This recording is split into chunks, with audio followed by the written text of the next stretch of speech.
Sejam muito bem-vindos, amados meus, aqui à aula de número 2 e última sobre o tópico sociedade colonial. A primeira aula foi aquela que nós tivemos ali ainda no YouTube, gratuitamente no YouTube, e aí a segunda aula para fechar esse assunto já está aqui na plataforma do curso completo.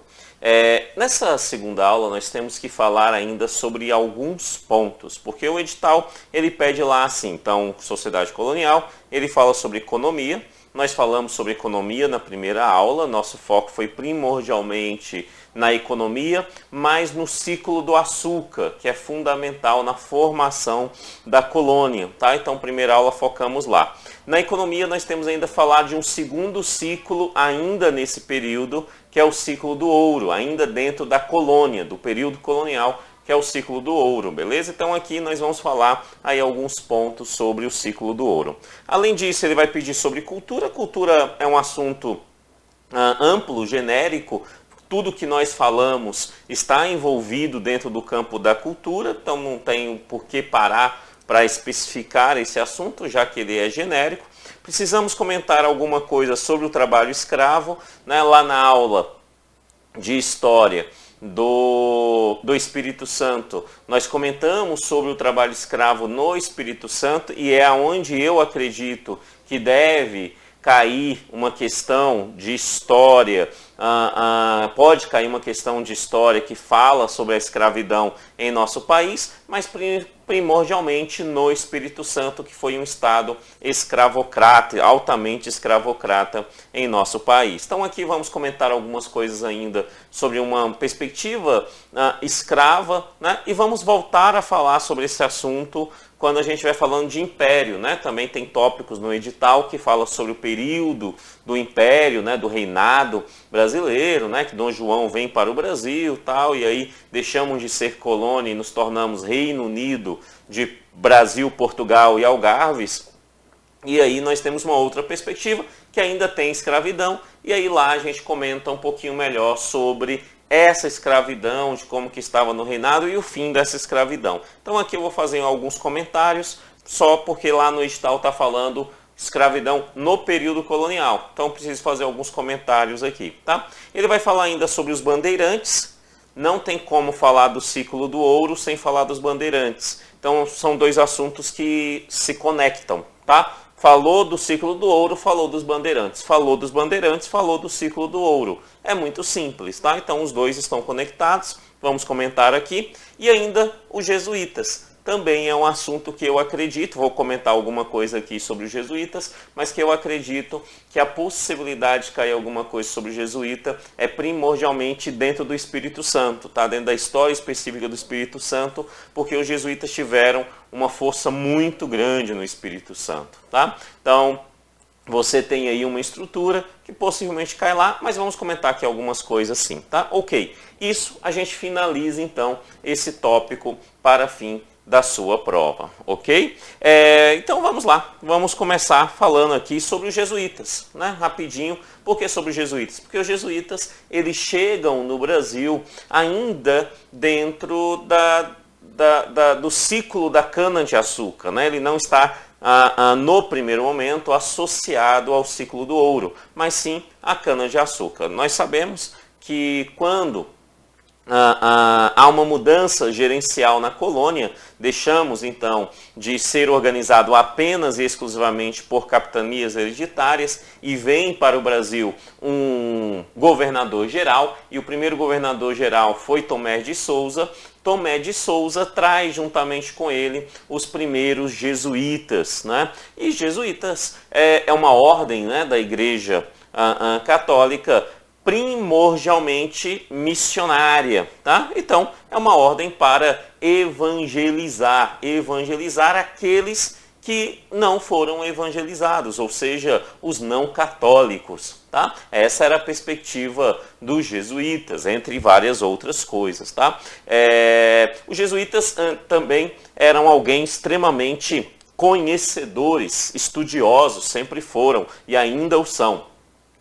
Então eles conheciam muita coisa, os jesuítas tinham muito conhecimento, muita formação em várias áreas, desde a área de medicina, biologia, né? Quando a gente vai para o campo de estudar ciências e os autores da ciência lá no passado, você vai perceber que vários são jesuítas, né? Então os jesuítas na área de filosofia, na área de matemática, então entre vários outros aspectos, história, né? Geografia, filosofia, beleza. Então os jesuítas eram alguém também extremamente estudiosos, né? E tinha essa perspectiva dessa missão de evangelizar, Então quando eles vêm para a América, é exatamente dentro dessa perspectiva, a perspectiva da evangelização. Essa evangelização é mais conhecida dentro da perspectiva aqui inicial como catequese. Então, catequizar é uma perspectiva de evangelizar dentro da fé católica, beleza? Então eles vieram catequizar. Catequizar quem? Primordialmente os não cristãos, ok? Mas ao mesmo tempo dá uma base ali estrutural de fé já para aqueles que já eram cristãos. Então, para os portugueses, né, eles pretendiam dar uma base de fé, ter igreja, ter ali Santa Missa, né? Ter a confissão, que são questões básicas da fé católica, mas aos índios primordialmente catequizá-los, os transformar em cristãos, levar a eles o batismo e juntamente com o batismo uma cultura de cristãos, como por exemplo a família cristã, pai, mãe, filhos, né? Essa perspectiva os jesuítas tentaram levar. Então, essa é a ação primordial dos jesuítas no Brasil, tá? No Brasil. Chega um determinado momento que a relação dos jesuítas com os governantes não são adequadas, ou seja, os governantes não queriam jesuítas porque os jesuítas estavam indo contrário às suas necessidades e expulsam os jesuítas do Brasil, tá? Então você tem essa correlação dos jesuítas. Mas como eu disse, eu acredito muito mais na perspectiva dos jesuítas lá dentro da história do Espírito Santo para fim de prova. Pode cair aqui na história do Brasil? Pode, como tudo pode cair, mas eu ainda acredito lá, tá? Então, alguns detalhes aqui. O primeiro governador geral, Tomé de Souza, traz para a colônia os jesuítas. O que eles queriam? Catequizar os índios. Eles estudaram e mantinham a língua indígena, então eles aprendiam os dialetos indígenas, estudavam inclusive e mantinham esses dialetos, catequizavam dentro desses dialetos indígenas, tá?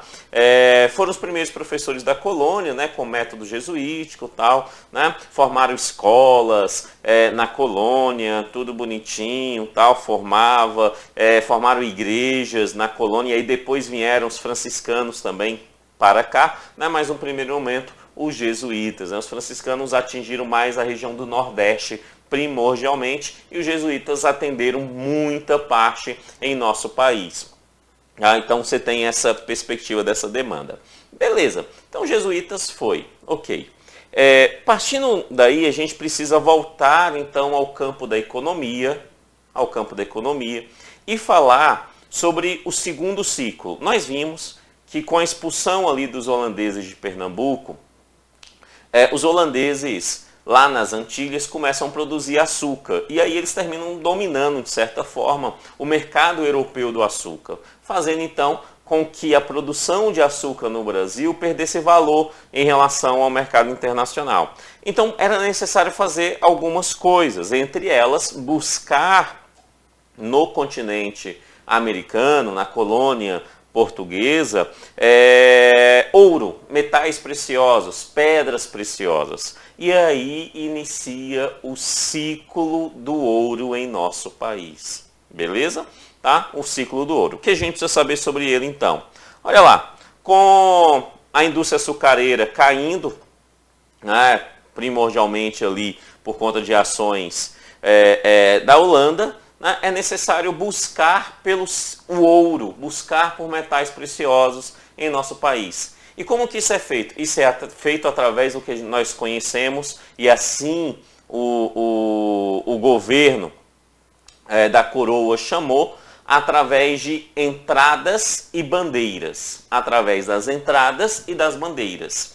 Qual é a perspectiva? Basicamente era o seguinte, a coroa determinou ou autorizou pessoas adentrarem ao território da colônia em busca de ouro, em busca de pedra preciosa. Tá? Então eles tinham essa permissão. Como que isso foi feito? Foi feito através de dois grupos. O primeiro grupo das entradas. Quem eram as entradas? Aqueles que eram financiados diretamente pela coroa portuguesa. Tá? Então, financiados pela coroa portuguesa, poderiam fazer essa ação. Essas são as entradas. E as bandeiras? As bandeiras são particulares. Então, a coroa permitiu que particulares também adentrassem a terra atrás ali de pedras preciosas e ouro. Tá? As bandeiras. Qual se destaca mais? As bandeiras. Por quê? Porque a coroa não investiu tão fortemente. A iniciativa privada aqui, né, esses bandeirantes, como eles tinham a ânsia por conquistar poder, por conquistar dinheiro, né, entre outras coisas, eles fizeram ali um trabalho mais forte dentro dessa ação. Tá? Essas bandeiras, quem faziam parte dessas bandeiras, ficaram chamados de bandeirantes. Bandeirantes. Quem eram os bandeirantes? Muito simples. Bandeirantes eram pessoas gananciosas e claramente extremamente cruéis. Se não era cruel, não dava para ser bandeirante. Ah, existia o bandeirante bonzinho. Talvez, mas eu não acredito. Os bandeirantes eram cruéis. Tá? Cruéis por quê? Porque eles tinham uma intencionalidade. E qual era a intencionalidade? Conquistar poder. Tá? Conquistar poder. E eles adentravam o território da colônia, né, aí em nosso país, atrás desse ouro. E o que ele encontrava pela frente? Índio. Então ele entrava e encontrava índio. Obviamente, os índios reagiam a essas entradas desses bandeirantes e aí eles reagiam contra os índios. Tá? Dentro desse aspecto, eles perceberam uma possibilidade econômica, inclusive, antes de encontrar o ouro, que era a escravidão indígena. Tá? Então, eles também escravizaram indígenas. Esses bandeirantes entraram em confronto direto com quem? Com os jesuítas, aqueles que nós vimos agorinha. Tá? Porque os jesuítas queriam catequizá-los, até mesmo explorá-los economicamente, alguns desses jesuítas, boa parte desses jesuítas, mas não no formato de escravidão, da forma que os bandeirantes queriam fazer e estavam fazendo. Então gerava conflito fortemente com os jesuítas, beleza? Tá? Então os bandeirantes escravizavam indígenas e estavam atrás de ouro e terra. Ouro e terra primordialmente. Principalmente o ouro, principalmente pedras preciosas, beleza? Então, os bandeirantes e as entradas também, só que as entradas eram financiadas diretamente pela coroa, né, estavam atrás de metais preciosos, de aprisionar os índios e posse dessa terra. Tá? E posse dessa terra. Essas entradas e essas bandeiras geram um problema. Qual o problema? O Tratado de Tordesilhas. Se você olhar o mapa do Tratado de Tordesilhas, que nós vimos já em algumas aulas, eu vou trazer ele aqui novamente para você. Olha o Tratado de Tordesilhas. Ele tem aqui, uma linha imaginária que separa, então, o que é território de Portugal e o que é território da Espanha.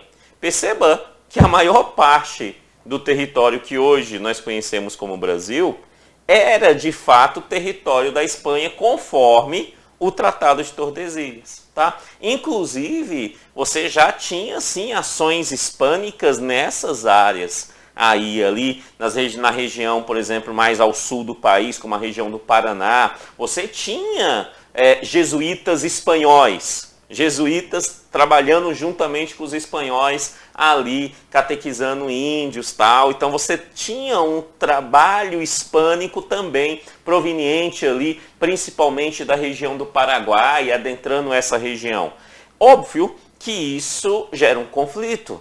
Portugal quer entrar de um lado e a Espanha quer entrar de um outro. E ambos queriam o quê? Queriam dinheiro, economia, poder. Primordialmente, nesse momento, o ouro, o dinheiro, os metais preciosos, as pedras preciosas. Beleza?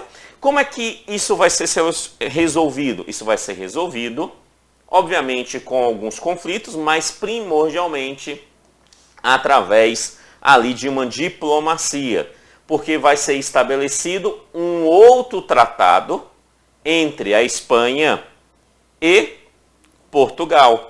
Esse outro tratado, porque os bandeirantes já tinham entrado muito nas terras hispânicas, então os bandeirantes já estavam saindo daqui, ó, principalmente aqui da região de São Vicente, né, de São Vicente, de São Paulo, e eles já tinham entrado em muitos desses territórios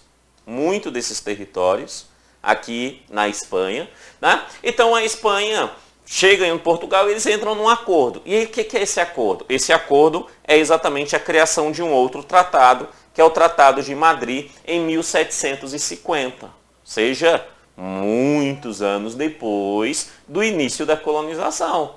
Ok? Em 1750. Esse Tratado de Madrid, 1750, faz com que o território que era de Portugal ampliasse. Olha a diferença, esse aqui já era o território de Portugal, o que está em cinza continuava sendo o território da Espanha. Óbvio que você vai olhar o mapa aí, você vai ver que não é exatamente o mapa do Brasil, porque isso vai sendo reorganizado no passar do tempo, tá? Mas em 1750 nós já tínhamos o Tratado de Madrid reorganizando isso. Isso significa que os bandeirantes, primordialmente com toda a sua crueldade, já tinha adentrado em todo esse território, especificamente. Beleza isso? Atrás de quê? De ouro. E como é que eles conseguem fazer isso? Porque eles encontram ouro. Ok? Eles começam, eles vão, encontram o ouro, isso vai ser massificado. Mais bandeirantes, mais pessoas irão entrar nessa terra atrás aí de encontrar mais ouro. Beleza? Tá? Então você tem essa ampliação como um todo. É por isso que quando nós falamos sobre o ciclo do ouro, não dá para desassociá-lo do ciclo das bandeiras, dos bandeirantes. Não dá. Ainda entre os jesuítas brigando com esses bandeirantes por conta da ação deles contra os índios, primordialmente. Tá? Então era um período conflitante entre todos esses elementos. Beleza? Show. Mas como é que isso vai ser organizado com o passar do tempo até chegar nisso aqui? Tá? São assuntos que a gente precisa entender. Então olha lá. Primeira coisa, em 1570, ainda 1570, encontra-se pela primeira vez em território da colônia portuguesa, ainda em 1570, tá? Ouro de aluvião. Aonde? Lá no Paraná, mais especificamente no Paranaguá, no Paraná, ali, litoral do Paraná. Lá encontra-se ouro de aluvião. O que é ouro de aluvião? É um ouro encontrado no rio. Então, aquele sistema de ouro que você já viu aí nos filmes, na TV, né? Que era através ali de uma peneira, né? Ficava ali pegando a areia no rio tal, e ficava peneirando para ver se encontrava pepita de ouro. Foi encontrado lá em Paranaguá, no Paraná, a primeira vez, certo? Depois que encontrou lá, então se tem lá, tem outros. Não foi em grande quantidade, na verdade foi pouquíssima quantidade em Paranaguá. Então, mas se tem lá, tem outros lugares. Então eles começaram a procurar mais. Encontraram ali no Nordeste, em Caetés, uma quantidade razoável de ouro de aluvião, né? Em 1693, certo? Ali já era uma quantidade grande de ouro, tá? Então já fizeram, vamos tá. Mas se tem lá, tem outros lugares. Então eles continuaram indo atrás, até que eles encontraram muito ouro de aluvião tirado no rio, que não é o formato de mineração que nós temos no Brasil atualmente, né? Hoje é necessário ir para as minas. O de aluvião basicamente acabou, né? Pode até encontrar um ourinho aqui, um outro ali e tal, mas basicamente acabou. Então é necessário ir para as minas. Aquela época era no rio, não precisava ir para a mina, tá? Então era muito ouro no rio, nos leitos do rio, certo? Então eles iam para esse caminho até que então encontraram na região de Minas Gerais. Ali na região de Ouro Preto. que não podemos esquecer jamais, e nós vimos isso lá na história do Espírito Santo, na parte da colônia, da colonização do Espírito Santo, né, que essa região, que atualmente é a região de Minas Gerais, boa parte dela fazia parte da capitania hereditária do Espírito Santo, certo? E isso leva à diminuição do território do Espírito Santo ao que nós temos hoje, que o território da capitania era muito maior ao que nós temos hoje. Chegava ali, passava por Minas Gerais, chegando até mesmo no Goiás, né? Mas isso reduz isso. Por quê? Porque é necessário ter ali uma barreira, e tinha uma barreira natural do ouro encontrado na região de Ouro Preto, né, até o litoral mais próximo, que era exatamente o litoral do Espírito Santo. Certo? Então tinha uma barreira natural, ou seja, não tinha vilas nessa, uma barreira natural. Depois, a coroa intensifica essa barreira, proibindo a construção de vilas nessa área. Tá? Fazendo então com que o Espírito Santo se torne um estado atualmente basicamente no litoral brasileiro, levando todo esse território a um novo estado que iria se surgir a posteriori em outro momento, chamado Minas Gerais. Beleza? Nós vimos isso lá na história do Espírito Santo, que é muito importante, jamais esqueça sobre isso, tá? Então encontra ouro ali na região de Ouro Preto, beleza? E aí é uma quantidade de ouro gigante, tá? Gigante, certo? Que modifica toda a estrutura econômica da colônia. Tá? Agora, basicamente, é captura de ouro. E aí, esse ouro fomenta várias outras coisas. Fomenta a criação de gado, fomenta, na Bahia, por exemplo, fomenta a criação de gado no Paraná. Né? E aí tem os tropeiros que levavam, né, essas mercadorias até a galera que trabalhava atrás do ouro em Minas Gerais. Então Minas Gerais torna um centro econômico muito importante, onde várias outras bases de economia eram criadas para levar economia até Minas Gerais, e o Espírito Santo tinha sido isolado dentro desse processo, porque ele não poderia criar links com Ouro Preto, porque era uma barreira natural que virou uma barreira administrativa para isso. Então a Bahia criou, Paraná criou, São Vicente criou, São Paulo, né? São Vicente criou, outros lugares criaram, Rio Grande do Sul criou, passando ali pelo Paraná, esse vínculo de comércio com a região de Ouro Preto, a região ali da produção do ouro, mas o Espírito Santo não conseguiu criar essa relação exatamente porque ele era estratégia, era uma barreira para evitar o contrabando de ouro para a Europa. Beleza? Tranquilo? Show, tá? Então isso encontra. O que acontece durante esse período então? Olha como que olha o que o ouro fez. Houve um crescimento demográfico. Em 100 anos, saímos de 300 mil habitantes na colônia, era só 300 mil habitantes, a colônia inteira.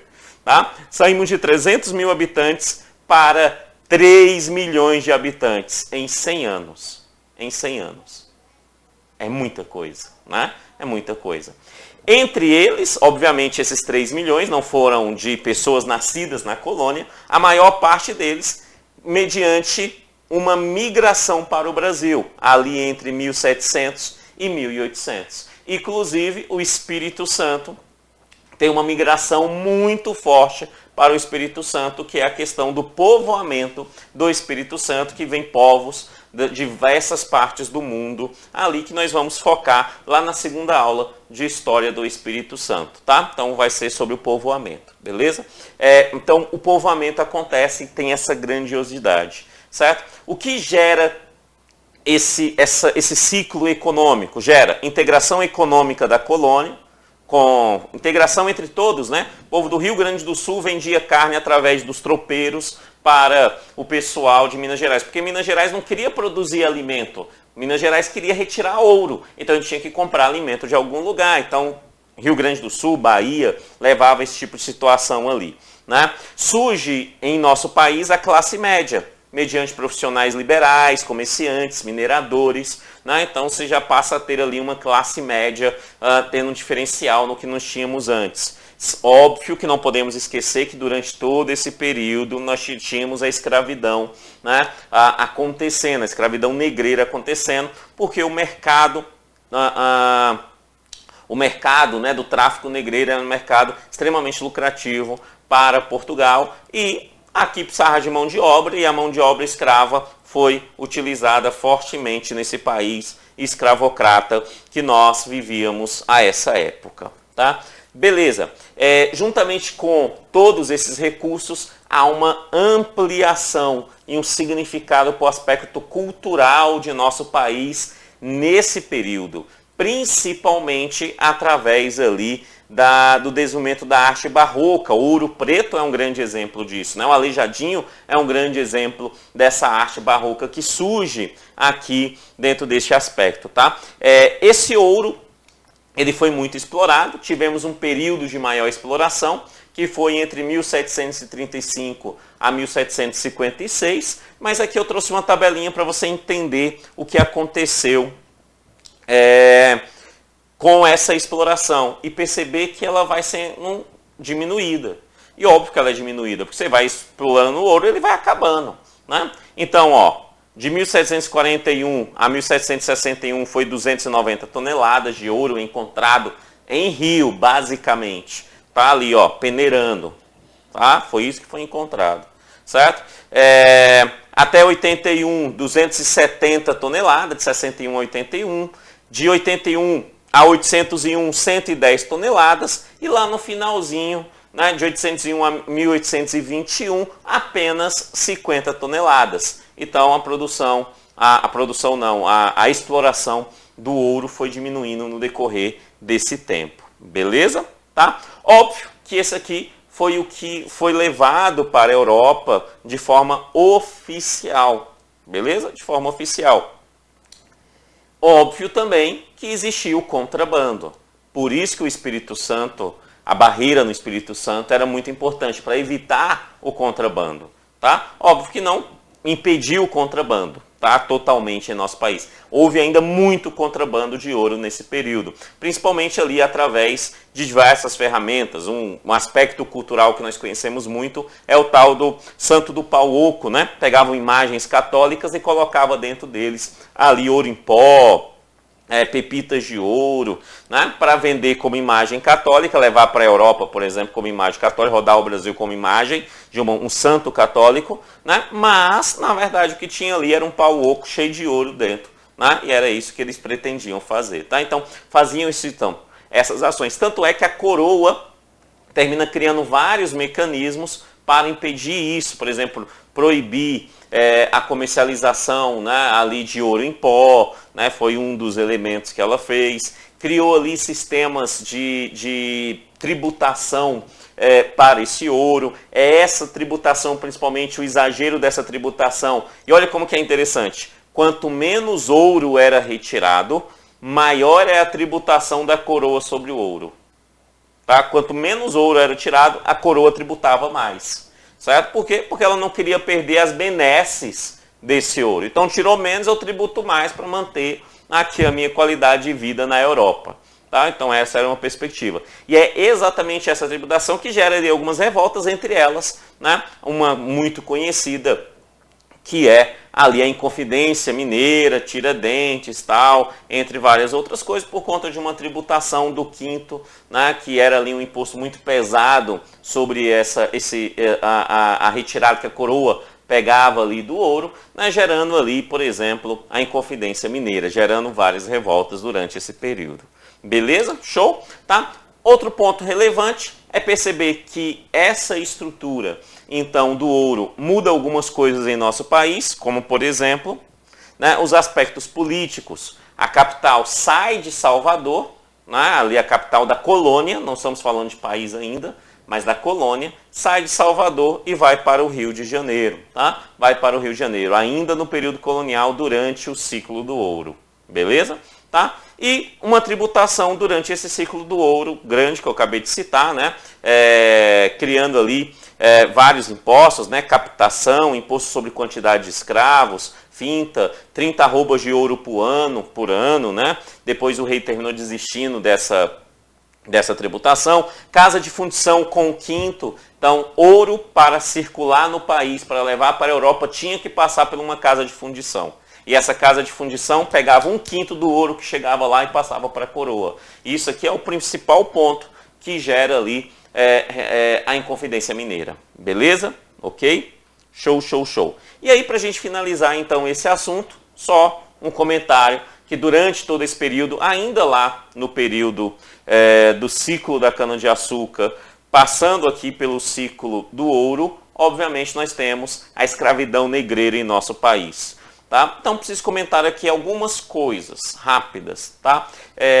Lá no reinado eu volto a falar nesse assunto, porque é um assunto onde que no reinado termina tendo o desenvolvimento e o fim dessa escravidão em nosso país. Tá? Mas, para a gente entender algumas coisas, eu separei 3 pontos que a gente precisa entender.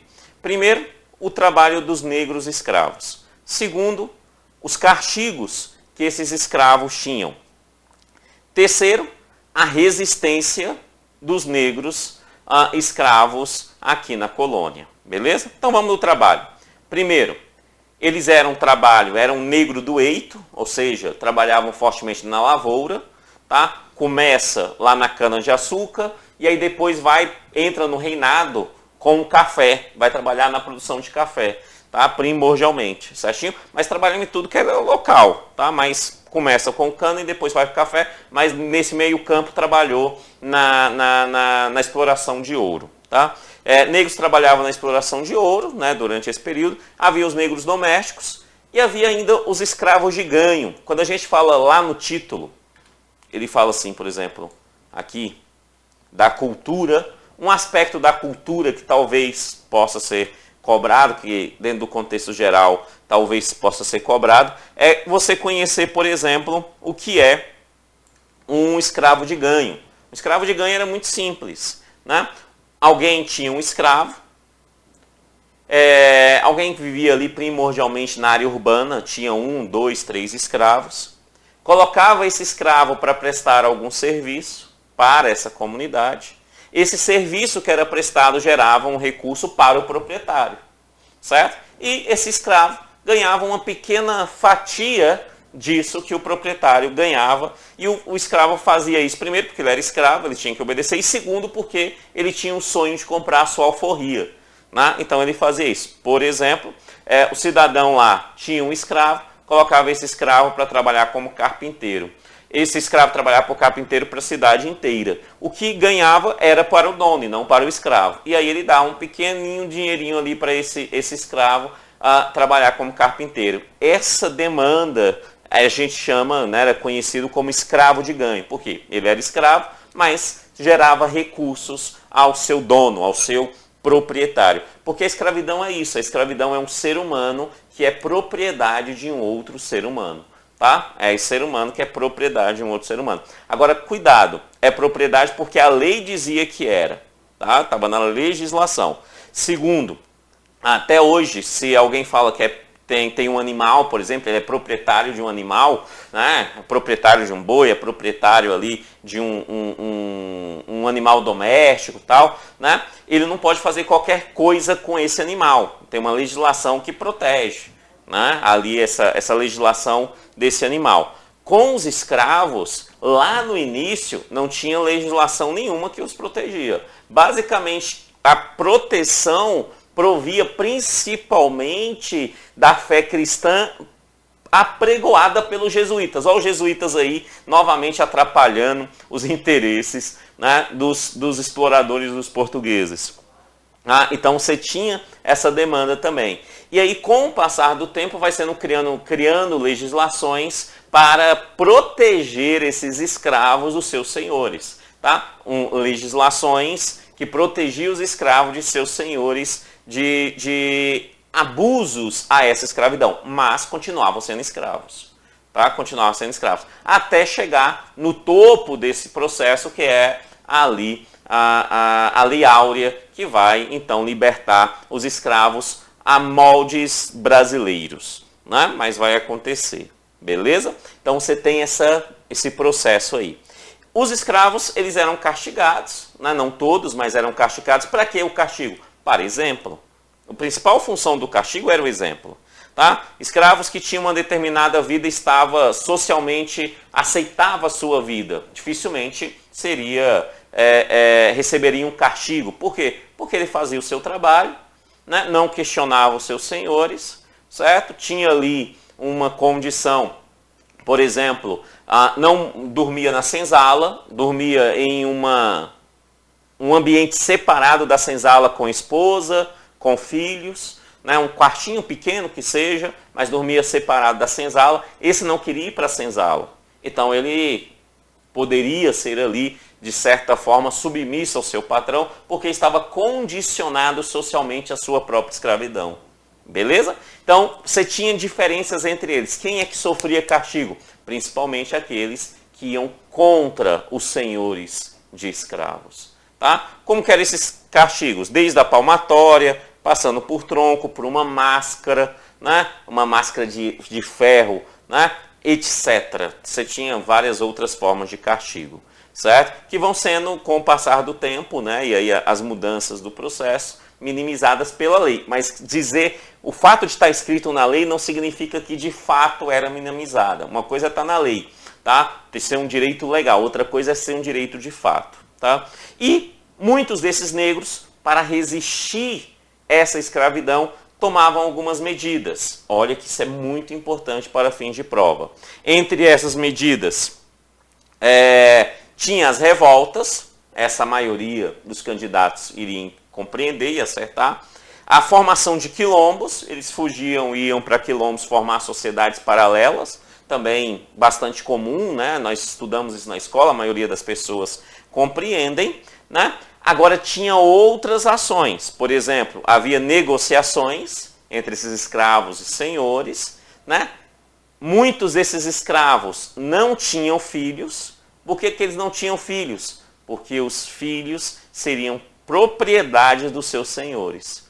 Então, para ferir economicamente os senhores, eles não tinham filhos. Tá? Eles não tinham filhos. Beleza? E ainda uma outra ação com a perspectiva, né, ali por conta do próprio sofrimento, mas também com uma ação e contra os seus senhores, o suicídio.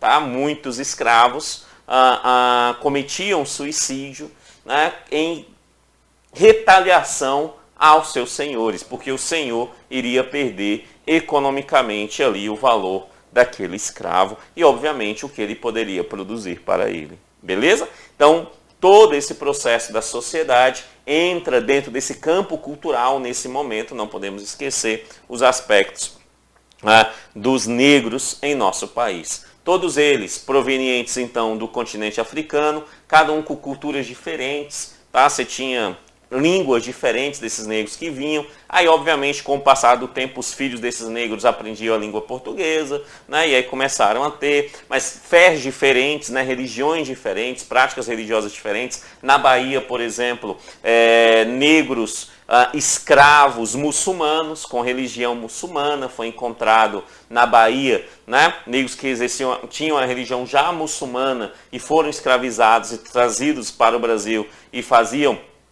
e eram escravos na Bahia. Então a escravidão, ela permeia a história de nosso país, infelizmente. Beleza? Tranquilo? Amados, eu fico por aqui. Esse título é isso, quando a gente fala sobre a sociedade colonial, são esses tópicos lá da primeira aula e dessa aula, que é mais primordial para fins de prova. Fiquem com Deus e até a próxima aula. Valeu, tchau, tchau.